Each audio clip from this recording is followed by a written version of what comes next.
Greetings and welcome back to another fragrance review on my channel, and today we are going to be talking about one of the most hated men's fragrances today. Of course, it is Sauvage by Dior, the Eau de Toilette version, which came out in 2015. So before we talk about the actual notes and how the fragrance smells, let's look at the packaging as we always do. And the fragrance comes in this darker blue cardboard box with the word Sauvage Eau de Toilette, so it's an EDT concentration as I already said, and Dior in the bottom. We also have the size of the bottle, the 100 ml or 3.4 fluid ounces. On the sides and on the back we have this lovely texturing. On the bottom we have again the size of the bottle and the ingredients listed as well, and on the top we don't really have anything. However, when we open the box we do get the B logo of Dior, and inside is the beautiful Dior Sauvage bottle. It is a glass bottle with the word Sauvage and Dior at the bottom. Nothing on the sides, and on the bottom again we have the Dior logo with some information. The actual cap of the fragrance is a plastic black cap with again the same texturing as the sides and back of the box, and at the top we have in white again the Dior logo, and the cap is magnetic. It's excellent, and you can actually hold the fragrance bottle by the cap. It won't really fall off unless you really try to. Underneath the cap there's also the B logo of Dior, and the sprayer is silver color with the Dior logo again, and it is an excellent sprayer. In fact, this is one of the best sprayers I have in my fragrance collection. I wish more fragrance houses would have this kind of sprayer, and that's it regarding the packaging. Now let's talk about the notes of the fragrance. In the top notes we have bergamot and pepper. In the mid notes we have pepper again, lavender, pink pepper, vetiver, patchouli, geranium, and elemi. And in the base notes we have ambroxan, cedarwood, and labdanum. Regarding the longevity and projection, on my skin, this is a beast mode fragrance. That's the only way I can put it. I don't know about your personal experience, but this for me is a beast mode fragrance. So it's easy 10 hours plus on my skin with amazing longevity and sillage in the first 3-4 hours, after which it kind of cools off, it loses some of its strength, but it's still a beautiful, very nicely projecting fragrance. This fragrance easily fills a room with just 2 sprays, at least for me. Seasons when I would wear this fragrance, this is an all-season fragrance. Maybe it would perform worse in the winter, but it will still be more than appropriate, so you can wear this in the winter, in autumn, in spring, and in summer, no problems. Occasions when I would wear this fragrance, this is a casual fragrance, let's be honest.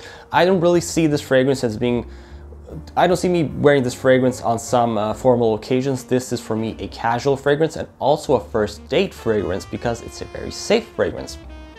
Age range, when I would suggest you wearing this fragrance, I think this is for any age range. Just like with seasons, anybody can pull this off easily. And that's it regarding the overall general information about the fragrance about Sauvage. Also, I just want to say that this was made by François Demarchi, and this was Dior's answer to Bleu de Chanel from the House of Chanel. Which one is better? I personally still think Bleu de Chanel is a better fragrance, but I bought Sauvage instead because unfortunately I didn't try Bleu de Chanel before I bought Sauvage. Now, how does this fragrance smell? Well, if you ask my girlfriend, she gave this description for Sauvage. She said it's a giant hug of masculinity. So that's how she describes it. It's actually her favorite perfume in my collection. Overall, the fragrance is kind of linear, even though it has many notes listed. I personally only pick up 3 main notes. The first note, which you will smell from the very opening, is a slightly metallic note, slightly metallic smell, and that smell actually comes from the ambroxan. This is an ambroxan bomb, and in this fragrance it's been made so that it smells kind of metallic. Along with that we have some citrus from the bergamot, and definitely a lot of harshness, a lot of power from the pepper in the opening. As the fragrance evolves and goes into the mid notes, again you can mostly smell the pepper and the ambroxan. I don't really pick up any vetiver or patchouli or geranium. I can just smell the harshness of the pepper with the metallic ambroxan and with a slight hint of bergamot in the background. And then finally, when it comes to the dry down, the ambroxan kind of cools down, if that makes sense, and it becomes this beautiful, smooth smelling fragrance with again a hint of pepper and citrus, but it's not as strong, not as much in your face as it was in the opening. I personally don't like the opening of the fragrance that much. However, it's worth to go through the opening so we can get to the dry down. I really like the dry down of this fragrance. I think it's a beautiful, very masculine, very clean smelling dry down. I think this is a very well-made fragrance. A lot of people would disagree. I'm at least expecting a lot of people to disagree in the comments, and that's absolutely fine. Fragrance is one of the most subjective hobbies you can have. So I can't say you're wrong and I can't say you're right, because for me, I see this fragrance as smelling very nicely, and I personally don't have a problem with its popularity. Yes, it is boring. It's boring because a lot of people wear it. However, in Serbia, where I live, I personally have not smelled this fragrance more than once going out.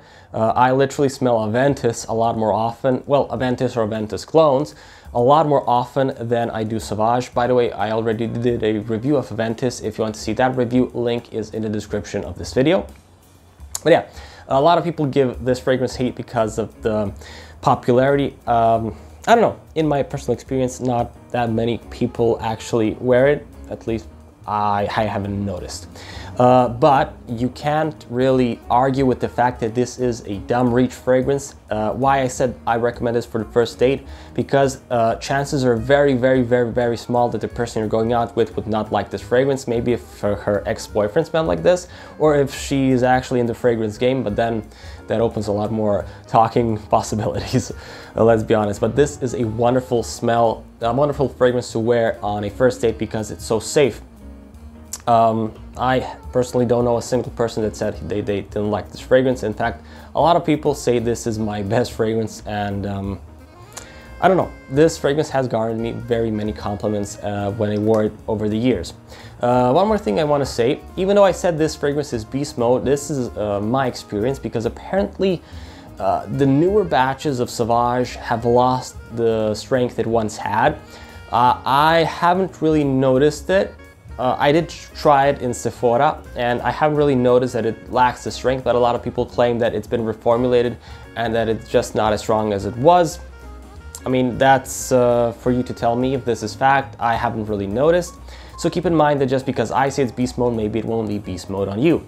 By the way, there have also been many flankers of this fragrance. We have the Eau de Parfum version, the Parfum version, and the latest is the Elixir. Also, there's Cool Spray or something like that. I never tried the Cool Spray.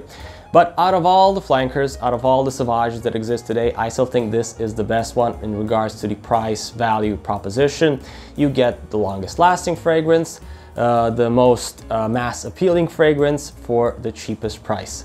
So do I recommend you buying this fragrance? Yes, I recommend you buying this fragrance if you want a dumb reach fragrance for every occasion, for every season, and you don't really care much about the art behind the fragrance and just exploring the fragrance world in general. However, if you are part of Fragcom, I can't suggest this fragrance, and you already probably clicked dislike on this video. But yeah, that's pretty much it. I like this fragrance personally. I have no problems with it. If you do, leave a comment down below. I really want to hear your experience with Dior Sauvage. And that's it for this video. If you liked the video, leave a thumbs up as you always do. If you didn't like the video, leave a thumbs down and maybe give me a suggestion on how I can improve my content. Subscribe if you want to see more fragrance or wristwatch videos. And until next time, guys, have a great day and